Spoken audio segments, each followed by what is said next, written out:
Kita boleh ke Ibu Titis tadi menanggapi dari Dokter Niko bahwa Bu Titis, Dokter Niko Ya, tadi mengatakan sebenarnya soal Baik, jadwal itu bisa ini dibicarakan. penting Kenapa kita, Mama harus penting turun kita ya, tangan? Boleh?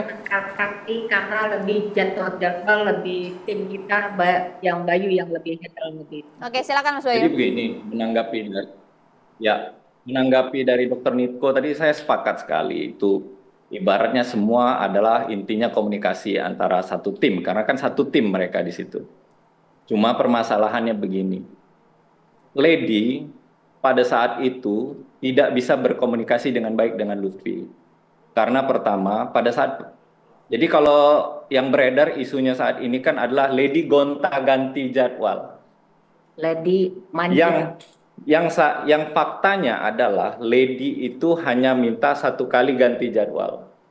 Yang mungkin Dokter Niko sudah share juga di Instagramnya juga sudah jelas itu bisa kelihatan bahwa memang di situ ada ketidakadilan kan Dokter Niko sendiri yang bilang di Instagram kalau saya nggak salah ya. Nah memang di situ ada 4 kali jaga dan 5 kali jaga gitu kira-kira seperti itu. Setelah dimohonkan penukaran, ternyata Lady dibuat 4 kali jaga, tetapi waktunya jaraknya antar jaga itu terlalu berdempetan. Jaraknya hanya 1 hari. Sabtu dia jaga, Senin dia udah jaga lagi. Sedangkan dari kelompoknya Chief itu bisa selang 5 hari, bisa selang 1 minggu. Nah, pada saat Lady ingin menyampaikan lagi, dari saudara Lutfi sudah menyampaikan seperti ini. Ya sudah, kalau dalam bahasa Palembangnya, ya sudah kau aturlah dewe atau kau aturlah sendiri. Nah, disitulah yang ibaratnya deadlocknya gitu. Nah, Orang tuanya. dari Lady sendiri secara sebenarnya itu sudah nggak apa-apa. Ibaratnya seperti itu. Cuman memang pada saat komunikasi dengan mamanya dia curhat, tapi dia sebenarnya sudah menerima terkait penjadwalan yang memang sudah diatur itu. Dan maksud dari ibunya Lady, Ibu Lina, itu adalah seperti yang saudara Niko tadi jelaskan. Apakah sistemnya dikoncang ataukah bagaimana biar semuanya walaupun tidak bisa seadil-adilnya tapi fair. Gitu. Nah, sekarang saat ini itu yang tidak tersampaikan pada saat komunikasi waktu itu. Maksudnya mamanya adalah coba di kedepannya kita cari solusi lain dalam penetapan koas. Karena kan ini koas stase mayor ya, yang bisa sampai 10 minggu kata ini. Sedangkan jadwal yang keluar baru 2 minggu. Gitu. Masih 8 minggu lagi kira-kira seperti itu kan. Jadi kenapa mamanya tidak sampai ke pengampu atasnya atau ke dekan atau segala macam? Ya karena biar ini masalahnya selesai di lingkup kecil saja. Cuman memang ternyata keadaannya tidak mendukung lah. Semestanya tidak mendukung. Kira-kira seperti itu. Mas Bayu. Yang memang Mas Bayu, mohon maaf. ya tidak bisa kita pungkir. Wah gitu, si Datu itu salah. Itu tidak bisa dimaafkan sebenarnya gitu loh. Kalau saya dari sisi korban, karena pengacara ini kan bisa 2 sisi. Mas Bayu. Bisa dari korban, bisa dari pelapor. Ya, bagaimana?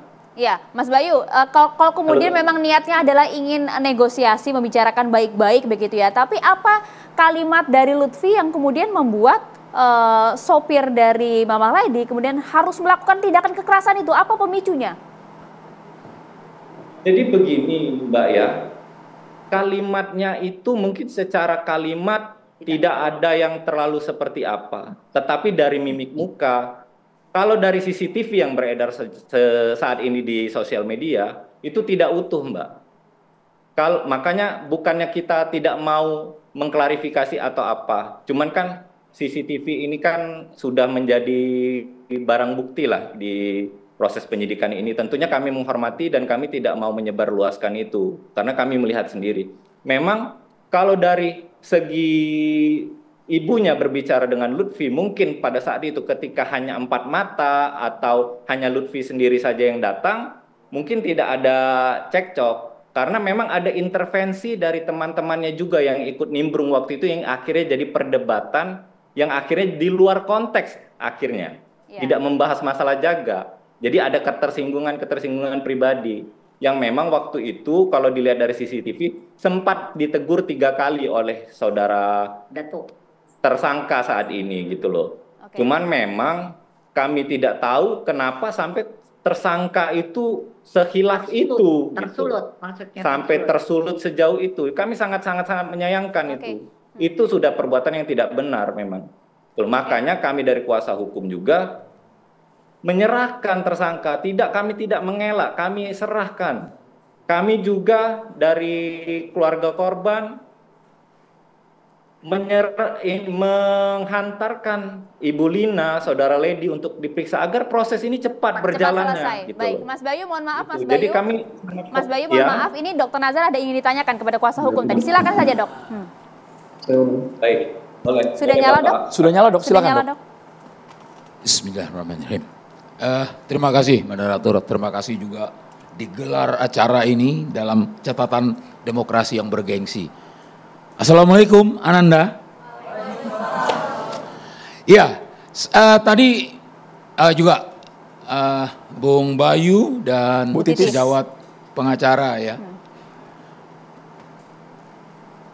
Tadi cerita tentang mulai peristiwa, penggalan-penggalannya, kemudian Dr. Eva sudah bercerita tentang koas itu seperti apa. Nanti itu ini menarik nih. Kalau koas itu seperti apa, nanti ada yang perlu diperlukan. Bagaimana masuk, bagaimana keluar. Bahasa Inggrisnya ada tuh kan. Itu nanti. Saya ingin melihat penggalan lain, Prof. Yang ini menjadi lesson learned nanti, yaitu saya melihat ada 2 hal yang perlu dicermati. Pertama, saya boleh beginilah. Sambil digeser Silakan. boleh, Dok. Oh boleh. Kami bantu geser kursinya, Silakan, Dok. Dok. Sorry. Terbelakangi adikku. Yang pertama adalah ini ada peristiwa hukum. Apapun permisifnya, kenapa kok sampai tersulut emosi kita bahasa Burkina Faso sedikit, si driver gitu, ya, itu bahasa Burkina Faso itu. Tersulutnya itu suatu hal yang tidak bisa dijadikan unsur pemaaf. Peristiwa kriminal terjadi, delik ada, satu hal. Satu hal lain adalah adanya masalah dalam lingkup akademik, dalam lingkup sedang melakukan proses pembelajaran untuk dalam lingkup pendidikan dokter. Nah, di sini kami masuk. Penggalan pertama tadi, kalau menurut saya dan layaknya semua pertimbangan yang manusiawi, masalah hukum berjalan terus. Oke. Kini hukum sudah terjadi. Saya tidak menyulut. Saya tidak ingin memicu hal itu. Itu sudah jelas. Kalau enggak untuk apa? Ada sejawat saya yang berperan sebagai lawyer di sana. Tapi kan pelaku penganiayaan sudah ditetapkan jadi tersangka, sudah ditahan pula, Dok. Itu dia. Jadi jelas-jelas peristiwa hukum itu harus jalan. Nanti akan terungkap sejak mulai dari penyidikan, gelar perkara sampai dibicarakan di court, di apa itu namanya, pengadilan, akan terungkap apakah si bodyguard yang berbaju merah ini adalah orang-orang yang memang tersulut juga. Tidak hanya sekedar kepatuhan. Nanti Prof akan mengulas itu. Tidak hanya sekedar kepatuhan karena dia ya itu kedekatan. Sopir. Saya pernah jadi supir dulu, Mbak. Jadi saya dekat sekali dengan induk semang saya. Kemudian induk semang saya itu wanita ladies. Jadi saya sangat menghormat kepada para ladies ini. Ya benar. Tapi nanti di pengadilan akan terungkap. Dia tidak hanya sekedar tersulut karena respeknya terhadap bosnya. Ini suatu faktor. Iya kan? Jadi itu satu hal akan terungkap nanti. Mudah-mudahan ada faktor pemaaf itu. Tapi yang kemudian satu hal, kenapa ini penting ya untuk anak-anak kawan ini.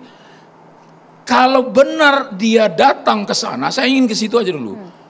Dia datang ke sana atas permintaan untuk menjadi backup supaya keinginan perubahan jadwal, ini runutnya, perubahan jadwal bisa terlaksana.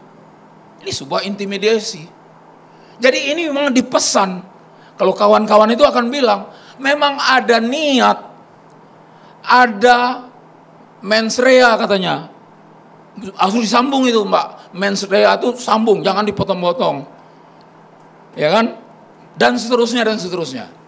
Kan terbukti di pengadilan.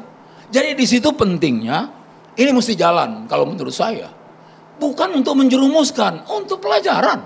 Nah, sehingganya bukan hanya ke kalangan koasisten, bukan ke kalangan kami yang berkecimpung di pendidikan kedokteran, apalagi diperluas dengan pendidikan-pendidikan khusus, ya kan? Bukan hanya sekedar berujung nanti bully atau enggak bullying, bukan hanya itu, tapi pelajaran. Enggak seenaknya aja ini seperti ini. Niatnya negosiasi, tadi ngobrol baik-baik, bukan intimidasi. Kenapa tidak? Nah, sekarang kembali ke pendidikan. Di pendidikan itu, sampai hari ini, walaupun stetoskop kami sudah nggak dipercaya, sampai hari ini, bahwa pokok dasar adalah etika dan attitude. Kemudian disiplin, kemudian baru yang ketiga itu adalah kompetensi. Itu tetap tuh menjadi itu runtutan yang tidak boleh dikotak-kotakkan. Itu merupakan satu paket.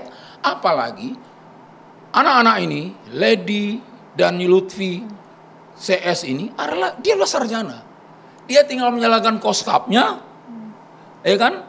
Kemudian dengan itu dia akan menjadi dokter, bukan calon dokter lagi. Dia akan lebih diasah apa yang ditempa. Sekarang saya bicara tentang apa yang ditempa. Sebelum apa yang ditempa, dokter boleh tadi Dokter Niko seperti ingin komentar karena dia alumni FK Unsri, soal ketidakadilan itu pasti ada. Dokter Niko dulu ya, tapi boleh ya. setelah itu saya lanjutkan terus ya. Lanjut nanti Dok, masih panjang. Dokter Niko, sebelum sinyalnya terputus.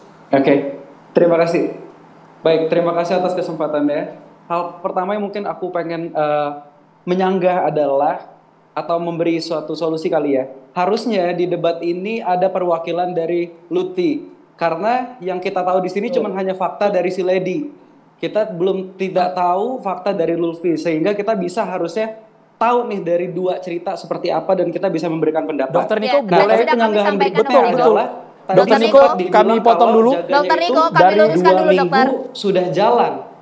Dokter Niko, mohon maaf kami luruskan dulu. Tadi Dari di awal program sudah Catatan kami Demokrasi, sampaikan dari Maria. program Catatan Demokrasi kami sudah menghubungi secara langsung Lutfi dan kemudian juga sudah direspon bahwa mohon maaf tidak dapat hadir karena dalam posisi yang begitu trauma dan juga dalam posisi recovery. Begitu. Lanjut. Berarti saya lanjut ya. Saya menanggapin yang kedua tadi adalah suatu pertanyaan juga bagi saya. Kebenaran saya juga alumni dari Unsri. Tadi disebutkan bahwa ternyata Lady dan Lutfi dan teman-teman ini sudah berjalan 2 minggu, benar ya? Nah, sedangkan setahu saya sebelum kita memasuki stase berikutnya, jadwal itu sudah harus fix, sudah disahkan oleh pengampu koas dan sudah disahkan oleh DPJP atau konsulen, dan itu sudah tidak bisa diganggu gugat. Apabila terjadi ganggu gugat, itu harusnya internal antar koasnya saja, betul? Nah, ini pertanyaannya kenapa ini sudah 2 minggu jalan, kenapa masih ada masalah lagi gitu loh? Nah, ini kan suatu pertanyaan besar kan, yang dimana saya juga alumni Unsri, saya tahu koas anak itu benar-benar sibuk banget.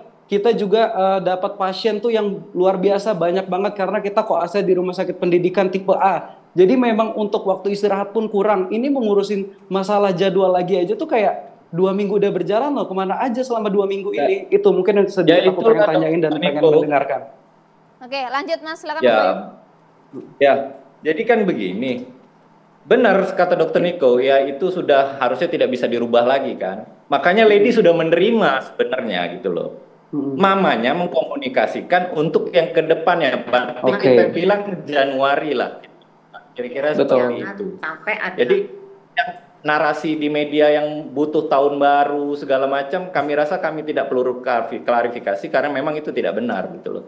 Jadi memang ini hanya untuk bicara yang ke depannya, jangan sampai dicap-cip-cup lagi gitu loh. Ada kepentingan-kepentingan lagi gitu loh. Jadi dikoncang saja gitu loh, kira-kira biar se-fair-fairnya. Kira-kira seperti itulah dokter. Tapi setahu saya ya, koreksi kalau saya salah, setahu saya kalau zaman saya kemarin, 10 minggu itu, 5 minggunya adalah di rumah sakit pendidikan tipe A, 5 minggunya di rumah sakit daerah. Nah, yang harusnya kalau 2 minggu ke depan, berarti kemungkinan tuh harusnya di 5 minggu di rumah sakit pendidikan tipe A ini atau di rumah sakit RSMH, itu udah ada semua. Berarti udah nggak bisa diganggu-gugat lagi loh. Tapi kalau masih mau dirubah ya, saya tidak tahu ya, mungkin itu faktanya dari Lady sendiri yang udah dibilang, tapi ya saya berharap sebenarnya ada cerita dari Lutfi sebenarnya. Ya, karena faktanya memang kan yang muncul di sosial media kan hanya jadwal yang di Desember kan, yang Januari Betul. memang kita tidak keluar, jadi kita tidak bisa mengasumsikan juga bagaimana nanti jadwalnya kan gitu. Karena kalau emang jadwalnya di Januari harusnya udah pindah stase ke stase daerah, yang dimana itu akan dipecah lagi biasanya. Jadi kelompoknya lebih kecil lagi dan dibagi-bagi ke rumah sakit, dan itu udah di luar dari pembicaraan ini ya, menurut saya.